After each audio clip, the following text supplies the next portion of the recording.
Also, love the Jim Carrey Grinch. The fact that it has such a low score on IMDb, it's unbelievable. Like the fact that the Grinch has under a 7. What?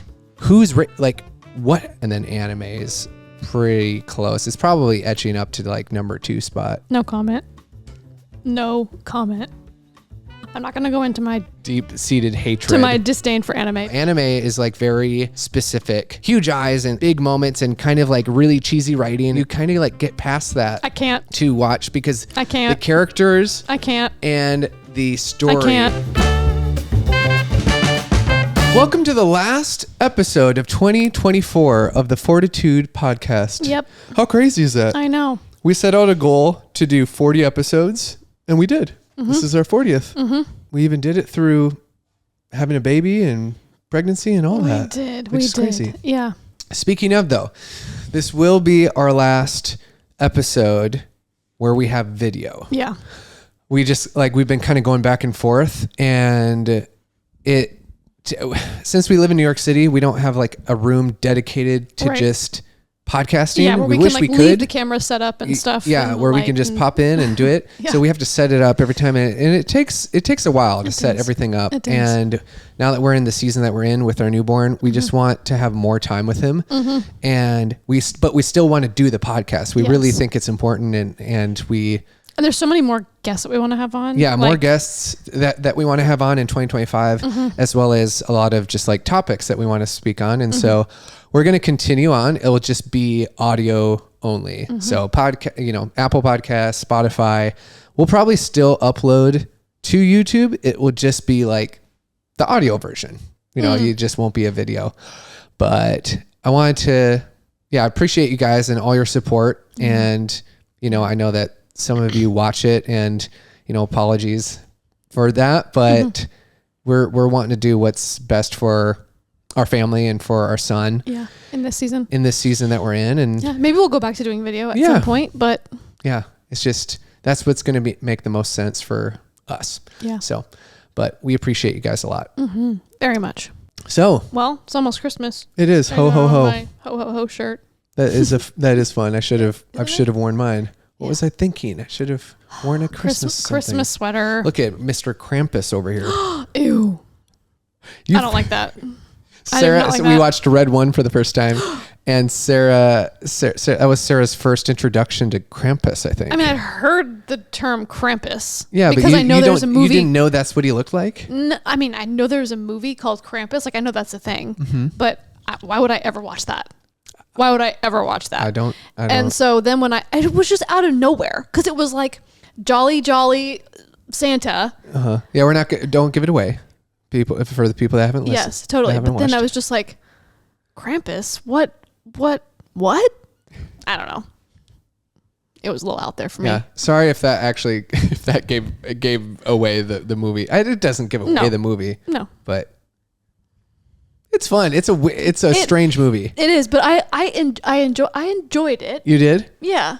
I don't know if it's going to be an annual watch for me. Absolutely not. Yeah. No. Yeah. I think it was entertaining for the one watch, and then yes. I think I'm good after that. Speaking of, what are your movies that are must, since we're like it? Yeah. We can make this kind of Christmassy. All right. Yeah. So a top 5 Christmas movies for me. The Grinch, Jim Carrey one, Avi, for the first is number 1 for me. Yeah, that's really good. Elf.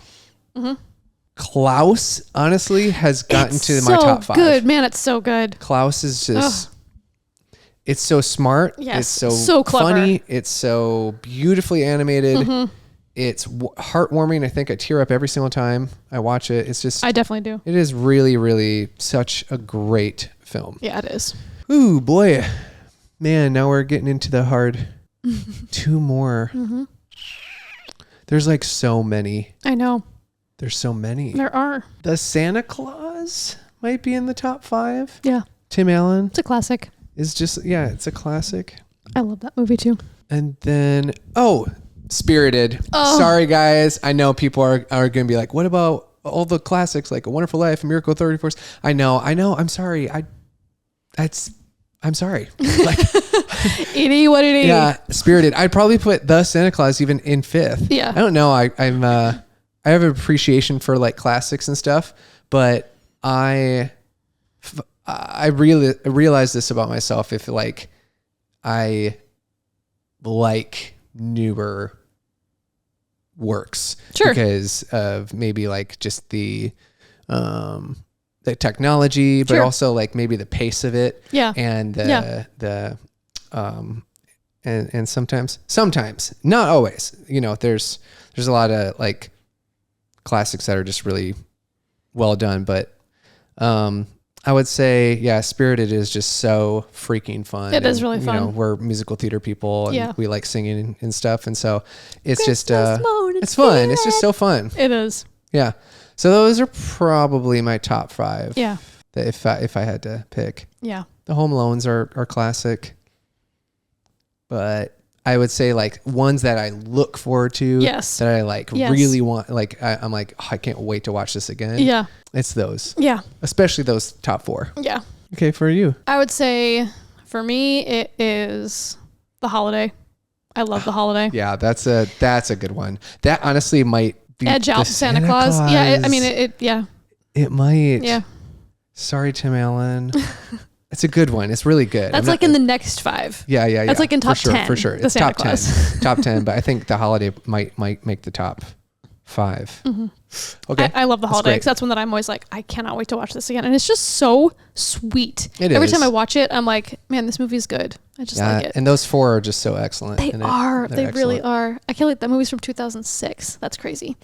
Yep. So that one, I would say The Grinch. Also love the Jim Carrey Grinch. It's unbelievable. Yeah. The fact that it has such a low score on IMDb, I'm a pretty good, I feel like IMDb does a pretty good job when it comes to rating movies. I personally, for me and my taste, I feel like you usually agree with. Yeah, I usually agree with the score rating there for the most part. Yeah. And then there are certain ones that are kind of like, what? Who's like what?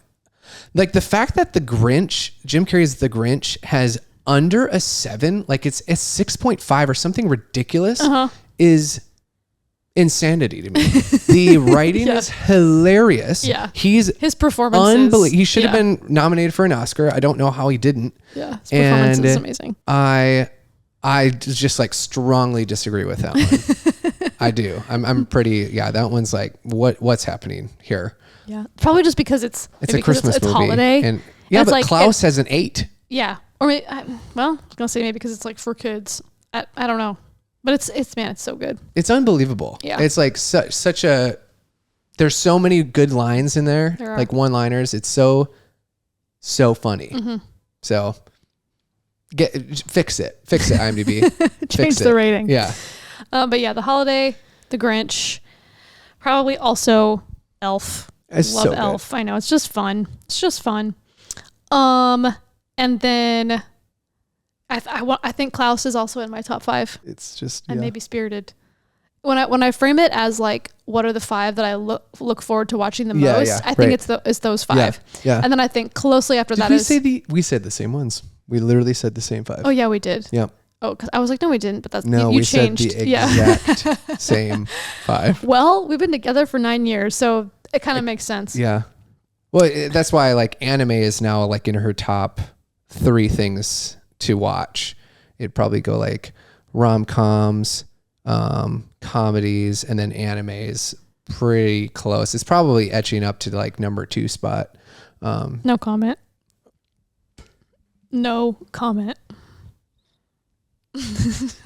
I'm not going to go into my deep-seated hatred to my disdain for anime because it's not. It's unfounded. It is. It's not anime. Anime. I know there's so much like great anime out there that's like you watched art. one.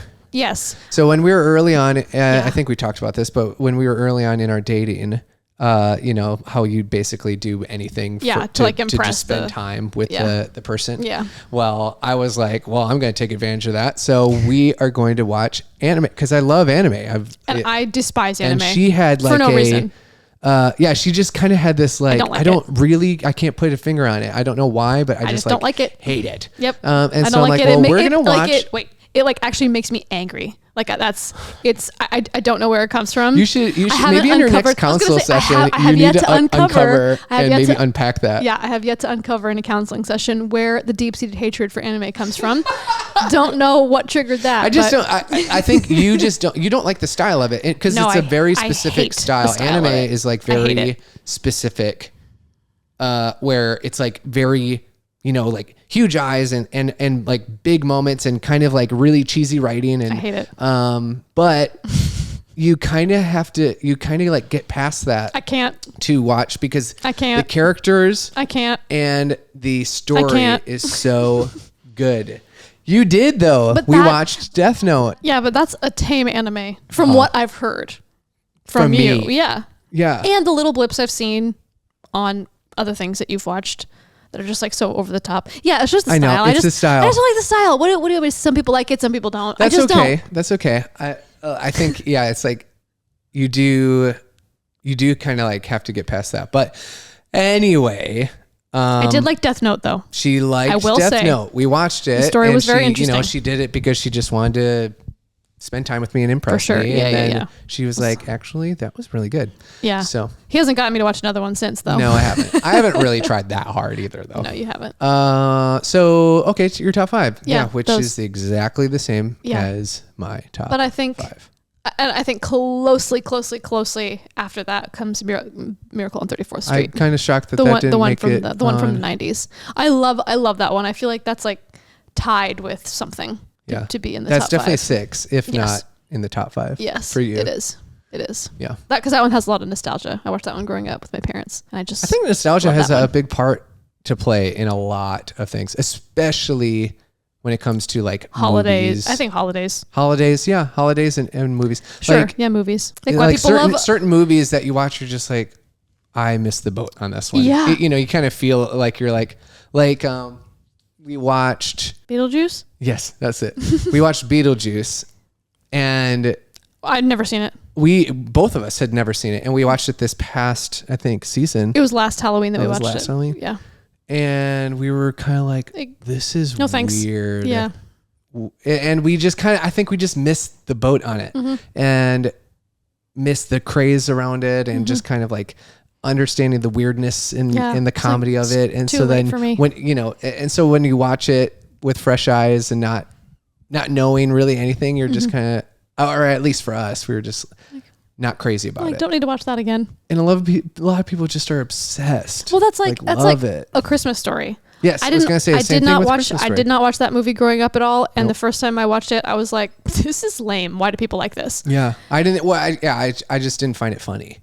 Yeah, and some people are like, that is like their favorite.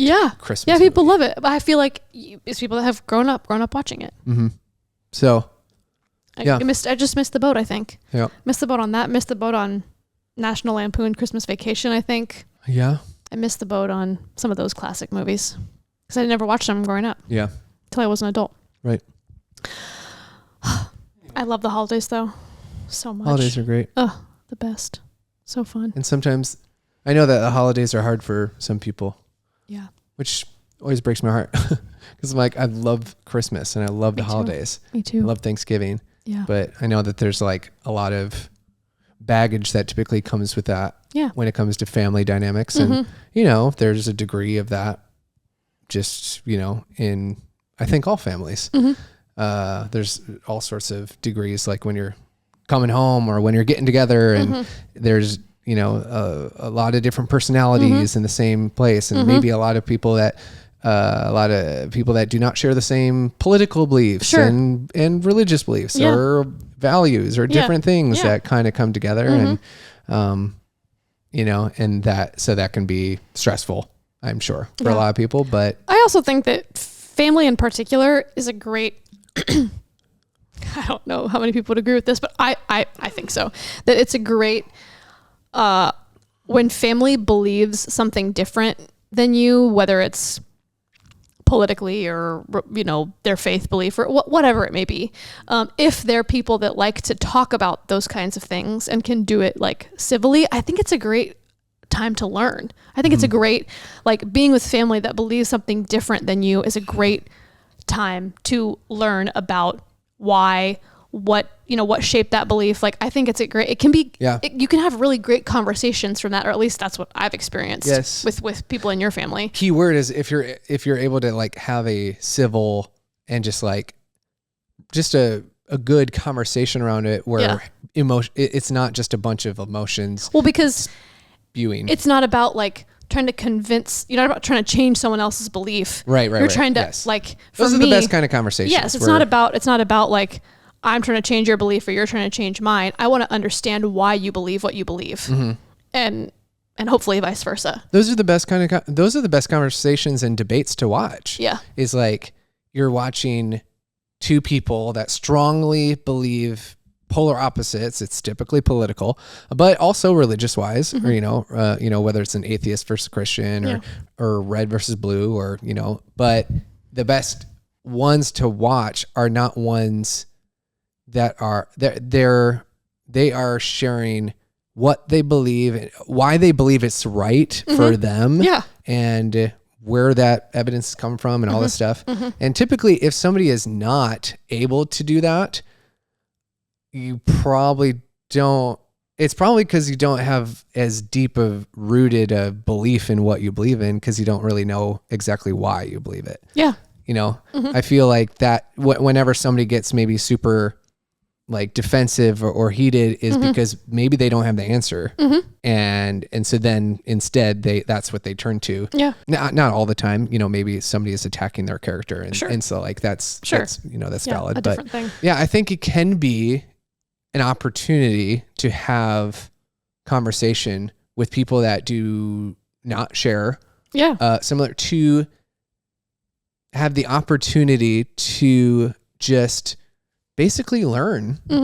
Because, if you think about why you believe what you believe, that stemmed from something, whether it's parents, whether it's upbringing, whether it's friends, and so it's like learning and empathizing, realizing that other people are like as strong in what they believe as you are. Right.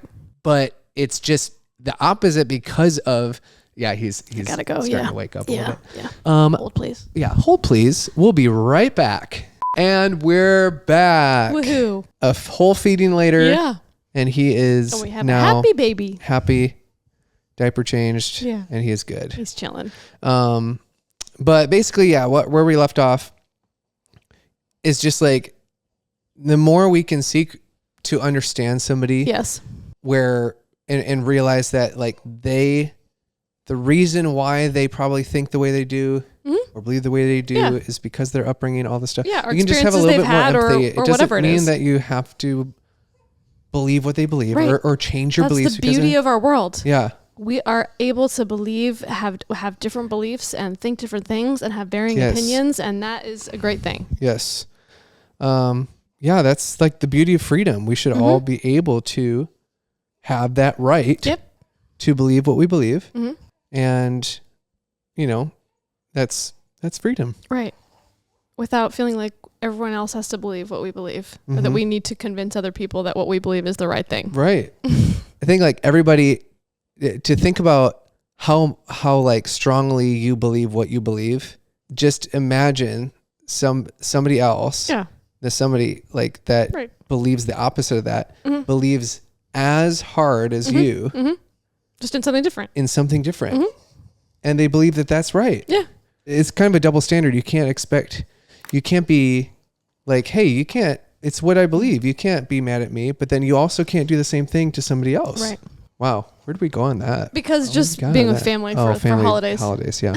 Okay. So what and how that can require a lot of you had some things that you wanted to chat about or talk about that we didn't get to in the last episode. Oh, it was just, I think, the like faith, identity and faith, like habit aspect of like kind of reframing what that looks like in a new season, because it can be, and I, if you're a parent, maybe you experience this as well, but we talked in our last episode about kind of like the identity crisis of becoming a parent, or for me anyway, I feel like I kind of had an identity crisis of being like, okay, who am I now that I have this new priority? What other priorities can I fit in around this one that has now like bumped out some other stuff? Like what does it look like? And what I lost some of my, like, the habits I was used to having, like reading for myself, listening to something positive for my mindset every day. Like those things kind of fell by the wayside after he was born, just because I was like just trying to get by and sleep. And so then implementing some of those things back in, it's like, what fits? Where can I fit these things? What are those things that served me previously? What do those look like now? Do they look the same, or are they different? And so when it comes to like my quiet time with my Bible and my quiet prayer time, like what does that look like now? I was telling Amanda, my counselor, that I just kind of lost some of that time in the Word after he was born, just again, because the nature of the transition and figuring things out. And so that's when we were kind of talking about reframing to me, like what does it look like to worship in this season when maybe it looked like something different, before he was born. And I think that obviously like our time in the Word is so important, because that's how we learn God's character and how we continue to get to know him as like a friend and a father. But so that we always need the habit of being in the Word. But then if we can't be in the Word as much, like I don't have the same amount of right now with him being so little and needing so much, I don't have the same amount of time to just like sit quietly with my Bible as I did before. And that's okay. And I felt guilty about that. Yeah. And so she was like, well, what if it's, you need your time in the Word, but then even if it's just a few minutes, even if you read your devotional for the day and that's all you can do, because I have this thing where I don't think we talked about this last time, but where I like, if I don't get out my physical Bible, I feel like it doesn't count. We did. Yeah, we did talk about that. I was just like, well, I'm not getting out my physical Bible, so therefore I'm not connecting with God, which doesn't make sense. Because it's digital, so it doesn't count. Yes, it feels cheaper somehow doing it digitally. Sure. Or even doing it for less time, where it's like, okay, I just read the devotional. It takes me 5 minutes. Like I read the devotional and say a prayer, and that's all. Like it doesn't feel like I'm giving him the time that he deserves. But am I ever able to give him the time that he deserves? Honestly, Yeah. Because we're humans and we just do our best. Yeah. But learning how to take care of a baby and becoming a mom and figuring out what it looks like to be a mom has really kind of thrown a wrench into my spiritual discipline. And so Amanda was like, well, it really is the ways that we worship God are, yes, it's that we are in the Word and we pray and we do, we go to church, we do those different things, but it's also how we steward the season that we're in, how we steward like the roles that he has us in right now. And so she was like, if you think about like every time you feed your baby, every time you nurse him, every time you rock him, every time you are like just staring at him and cooing, like if you look at those things as like worship in this season, like how does that change it? How does that change like how you feel like you're connecting with God? And I liked that, because it is like, if I can steward what he's given me, it does feel like a form of worship. And so I think being a good mom is a form of ministry. It's so important to just like to be a present mom and a present dad as much as you can. Yeah. And I know everybody's situation is different with work and stuff, but that is, even with like what we do, it can be so easy to have the day go by and just be constantly thinking about the to-do list or what you could be doing or what you should be doing, even when you're with your kid, where I have to like mentally like kind of compartmentalize when I'm like, okay, no, this is okay. It's okay to just sit and make faces at my son and spend this time with him and not be filming something or editing or doing something for thinking the business of the next idea or thinking of the next idea or it's just like that achievement mode and that performance driven mindset that can be, I think it's good. There's degrees that are good, there's a discipline that comes with that, but then I think the where it can get maybe, I don't know if toxic is the right word, but where it can get maybe in the negative is that you are never able to be present. Right. You become obsessive with that thing. You're obsessive that's the about achievement thing. Really, you're obsessive about the future. Like when I think about where I operate the most, it's not the past. But it's also not really, I think I operate more in the future than I do in the present. And but I'm getting better at it. I'm getting better at like having, like when have moments with him or moments with you to just sit and truly just like be present in this moment. Cause it's like, that's what you work so hard for. I don't want to get to the end of my life and look back and be like, wow, I don't know how much of that I was really present for. Right. I was there, but was I mentally there? Yeah.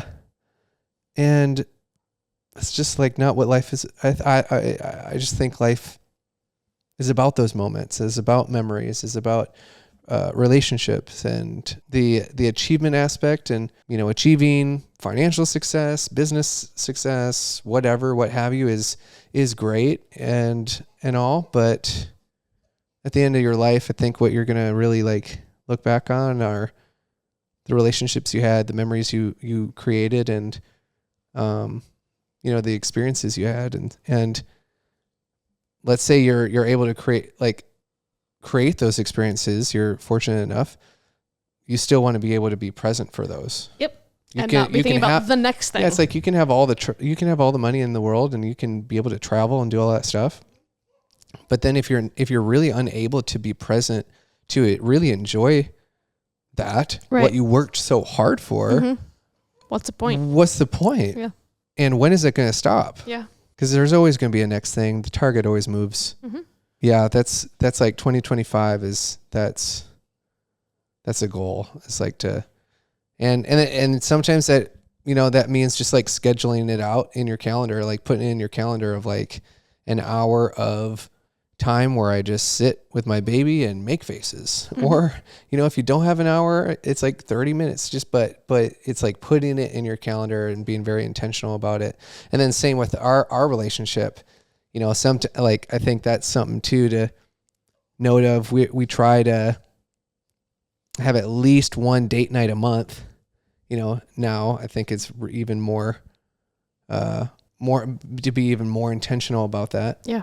Ideally, we're doing more than that. It's like two, maybe. I would love to do like once a week, right, at least. Yeah. But I think we're averaging around two a month. Yeah. Yeah. Right now. Yeah. Because it can be easy to have the day go by. We're with each other. We're fortunate enough to be with each other, but a lot of it is work, and then if we're not doing that, we're with him, and then it can be easy to have all your energy to just go towards your kid, and though he needs a lot of it, it's important to not forget about your spouse and remember that we love each other. Yeah. Sometimes we'll get in bed and we'll like cuddle and we're like, wait, this is the first time I'm like we're cuddling today, or the first time I'm hugging you. I'm like, that's not okay. Yeah. We can't, like, that shouldn't happen. And so, that's, I think, been a learning curve that we're learning too. Of course, in any new season, that's part of it. But we're only 2 months in, so that's what I also think is like another part of what I choose to look at as like worship. Like, how am I operating in my marriage? How am I stewarding this relationship that God gave me? How am I stewarding my role as a mom? How am I stewarding what, our platform? How are we stewarding everything? How am I as a daughter? How am I, just all of those different things, I think can be different forms of worship, because it is all about like, and in the Bible it talks about like even how we treat our own bodies is like a reflection. And so just kind of reframing what it looks like to like honor God, for me, it's not just sitting down and having my nose in the Bible. It's how I operate all day long with everything that I do. And am I doing it? Am I going to be perfect every day? Of course not. Like, am I going to have the proper balance of wife and mother and business owner and daughter and friend? Like, no, never. I'll never. There is no such thing as perfect balance, I don't think. But am I doing the best I can and putting the two of you first? You and him, I mean. Yeah, being a human is hard, guys. It is. I don't know if you realize that. It is so multifaceted. It's like there is no perfect formula. There's no formula. Everybody has different capacities too. Like, it's just so individualized. Yeah, it is. But if as long as you're like doing your best each day, yes. you just try to do better. Each day you just try to do your best. That's all you can do. I know, and that's just life. It goes back to what you were talking about in the last episode about, like, that's why we can't compare ourselves to one another, because our stories and our journeys and what our balance looks like is so different from anyone else's, because everyone is in a different season. Oh my gosh. Yeah. So if you're listening to this, have grace with yourself. Like, if you're sometimes it can be easy to listen to a podcast and feel like, man, they seem like they have their life figured out, and they have such a great marriage and a great parents and great all this great. And I'm just like trying to stay afloat. Everyone is trying to stay afloat. Everyone is just doing the best they can. Nobody has it all, and no day is perfect. Like, that's just what happens. There's certain days where you spend more time with your family, your spouse and your son, and maybe your business doesn't do as well that day. That's just like, that's what happens. But then vice versa. Yeah. It's like wherever your time is being invested, that's where that is going to grow. And so it's like finding what is the most important, like where your time is most important to pour into. Put those top like 3 or 4 things. Like, what are the things that no one else but you can do? Yeah. In first, and then whatever happens after that is, extra credit or cherries on top. Just know that nobody's just got it figured out. If there was this formula that anybody could do and it would be absolutely easy, then there would be a book and there would be one self-help book and that would be it. And then everybody would read it, and then everyone would just be successful millionaires and parents, and we would do no wrong. It's just like there is no such thing. Yeah. That's why you can read 1 billion self-help books and they'll all say kind of different version of the same thing. Sure. I think it's just like taking it day by day and not harping on the past. And if you had a day where you're like, oh, like, I should have been there for my son, or like I could have been a better parent today. It's like, don't dwell on that. Yeah. Yeah. Like, it's just learn and then adjust. Yeah. You fail, you learn, and then adjust, and just try to do better the next day. And that's just it. And try to enjoy the process. Right. Like, try to enjoy the moment. Yes. Enjoy life. Try to enjoy life. Man, again, it's like we can live so much either in the past, which is typically not a great place to just hang out in, whether it's because you're either hanging out because you're thinking about those were the glory years. That's not helpful for your life. It's also not helpful to look at your past mistakes and failures and things that you think are, or be mad at people or whatever. Yeah. Just like, but then it's also probably not a good thing to live so much in the future either, because then you're just losing out on all the present moments. I'm preaching to myself here with that, because the destinations will come, but you really want to just enjoy the process, because that's where all the juice is anyway. Like, when you hit the goals or when you hit these like achievements in life, like those are like little icings on the cake on the way, but the journey is where all the juice is. I was thinking about like I think I put a Threads out for this. I know I don't have Twitter. I have Threads. Sorry, sue me.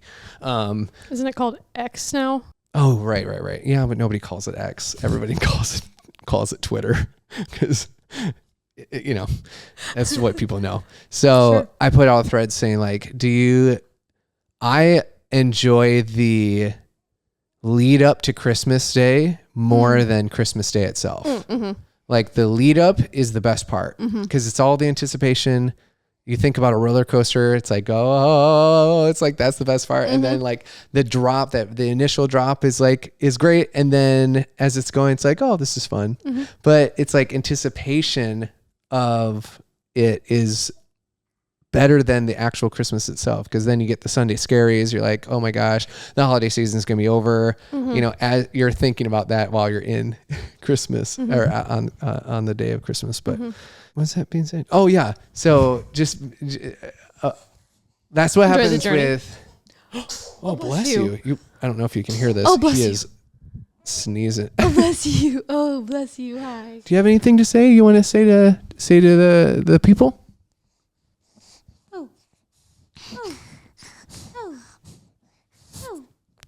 Nope. I thought I was going to get a coup or something. It was really close. Yeah. You've been talking so much lately. We're about to go into a new year. Yeah. This is where everybody likes to make resolutions. I think resolutions are fine. They're good. You know, just set ones that you can control, I think is something that's good, is like set controllable resolutions that are totally in your control. Don't say that you're going to go to the gym 7 times a week if you have not gone to the gym for the past year. Right. Set realistic ones, you know, and ones that you can achieve, because that's how you will build confidence around whatever you want to, you know, progress in. And so I think there is like beauty in like the calendar year and like a new year, Fresh start. you know, yeah. Cause it does feel, even though it's funny, it's like it's an arbitrary thing. Right. You can literally do a fresh start today. Yeah. Tomorrow. You know, tomorrow Yeah. on December 14th or whatever. So, but mentally, I think for people, it's like, okay, this year sucked. So this year is going to be different. Yes. Keep that energy. Yeah. Like seriously, keep the energy going. It's also like if we want the next year to be different, we have to do something different than we did the year before. Yeah. You know, like it's not just going to And magically that be different. probably starts with your mind, like how you think. Absolutely. Because are you getting to the end of every year and say, well, that year sucked. Next year is going to be better. That year sucked. You know, are you saying that every single time? Because that's not going to change then. And maybe there were some crappy things that happened that year, but there were probably also some great things. Yep. Some tiny things that you could find to be grateful for in that year, even if it's just that like you can think, like you have an able mind, you know, like something as small as that. Yep. Happy holidays, everybody! You guys. Happy holidays. Yeah, we love you so much. We pray for you all. Thank God for the community that we have out there, and we're just so grateful. We're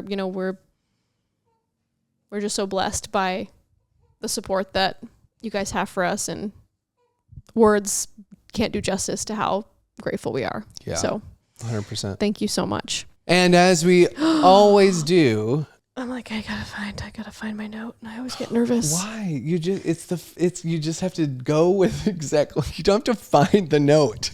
The note has to find you. Oh. So we always like to end our podcast by singing goodbye. All right. Oh, still going. Bye. See ya.